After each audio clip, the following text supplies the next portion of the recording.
आफताब इतना शातिर है कि पॉलीग्राफ टेस्ट में भी उसने पुलिस को छका दिया। अलग अलग बयानों की वजह से पॉलीग्राफ टेस्ट का कोई ठोस नतीजा नहीं मिला। अब हो सकता है आफताब का एक नया टेस्ट, जिसे शायद आप भी नहीं जानते हो।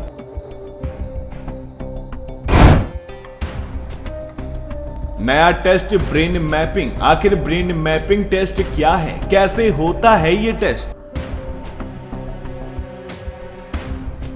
श्रद्धा मर्डर का आरोपी आफताब इतना शातिर है कि पॉलीग्राफ टेस्ट में भी उसने पुलिस को छका दिया है। उसके अलग अलग बयानों की वजह से पॉलीग्राफ टेस्ट का कोई ठोस नतीजा नहीं मिला। अब गुरुवार को उसका नार्को टेस्ट होगा। पुलिस ने बुधवार को उस पर नार्को टेस्ट के कुछ सेशन किए, लेकिन महत्वपूर्ण सेशन 1 दिसंबर को होगा। अगर पॉलीग्राफी की तरह नार्को टेस्ट में भी पुलिस को कुछ ठोस नतीजे नहीं मिलते हैं तो वह ब्रेन मैपिंग की मांग कर सकती है। दिल्ली पुलिस से जुड़े सूत्रों ने अखबार टाइम्स ऑफ इंडिया को बताया कि पुलिस आफताब के ब्रेन मैपिंग के लिए कोर्ट जा सकती है। आखिर ब्रेन मैपिंग टेस्ट क्या है, कैसे होता है? पॉलीग्राफ टेस्ट के दौरान किन सवालों पर आफताब ने अलग अलग बयान दिया? आइए एक नजर इन सब कड़ियों पर डालते हैं। हमारा मस्तिष्क यानी दिमाग अरबों न्यूरॉन से बना एक बेहद जटिल अंग है। न्यूरॉन ही शरीर के सभी हिस्सों से दिमाग तक संदेश पहुंचाते हैं और दिमाग के संदेश को शरीर के सभी अंगों तक भेजते भी हैं। यह संदेश मस्तिष्क के तरंग बनाते हैं। ब्रेन मैपिंग टेस्ट में इन्हीं तरंगों को मॉनिटर किया जाता है। ब्रेन मैपिंग का इस्तेमाल मस्तिष्क से जुड़ी समस्याओं के इलाज में भी होता है। किसी शख्स की मेंटल हेल्थ कंडीशन कैसी है, इसका पता लगाने में भी ब्रेन मैपिंग मददगार होती है। आजकल हार्डकोर क्रिमिनल से राज उगलवाने के लिए भी इसका इस्तेमाल होता है।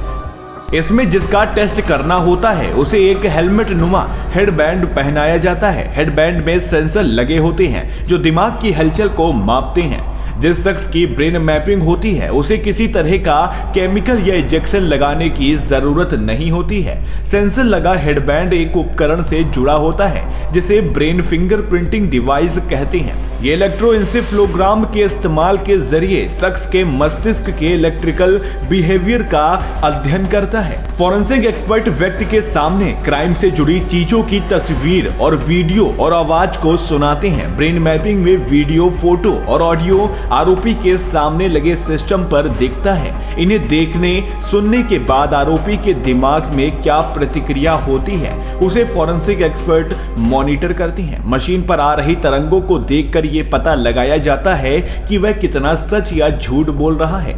ये तरंगे तभी पैदा होती हैं जब आरोपी का उन तस्वीरों और ऑडियो से कोई संबंध होता है। बेगुनाह आरोपी क्राइम सीन से जुड़ी तस्वीरों, वीडियो और ऑडियो को नहीं पहचान पाते, बल्कि दोषी संदिग्ध उसे पहचान लेते हैं। ब्रेन मैपिंग टेस्ट के लिए उस शख्स की सहमति जरूरी होती है जिसका टेस्ट किया जाना होता है। इसके अलावा इसके लिए अदालत से भी अनुमति लेनी होती है।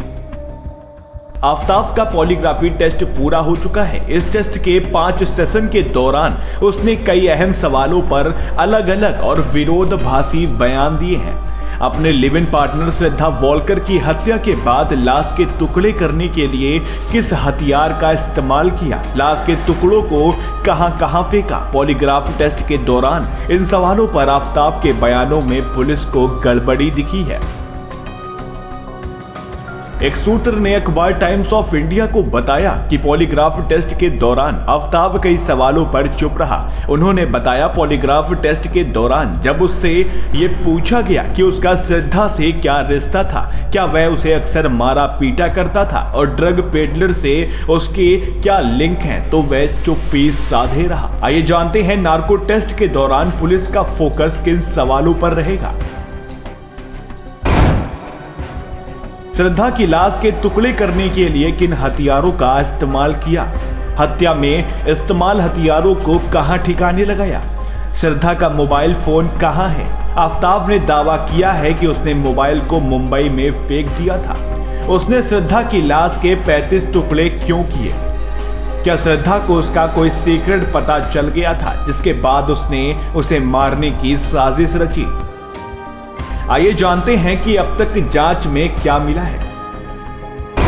मंगलवार को फॉरेंसिक एक्सपर्ट ने आफ्ताब पर कुछ नार्को एनालिसिस सेशन किए, लेकिन मुख्य सेशन 1 दिसंबर को होगा। जांच में ये खुलासा हुआ है कि श्रद्धा की हत्या अचानक गुस्सा या आवेश में आकर नहीं की गई, बल्कि इसे बहुत सोच समझकर प्लानिंग के साथ अंजाम दिया गया। केस की जांच कर रही एसआईटी ने पाया कि आफ्ताब ने कथित तौर पर हत्या के 1 घंटे के भीतर ही खाना ऑर्डर किया था। श्रद्धा कई बार आफ्ताब से रिश्ता खत्म करने की बात कह चुकी थी, लेकिन उसने उसे जाने नहीं दिया। पुलिस को संदेह है कि हत्या की तारीख को लेकर आफ्ताब या तो झूठ बोल रहा है या फिर उसने इतनी सुनियोजित ढंग से हत्या को अंजाम दिया है कि वह उसके बाद भी शांत था। Bureau report, TV8 today news network.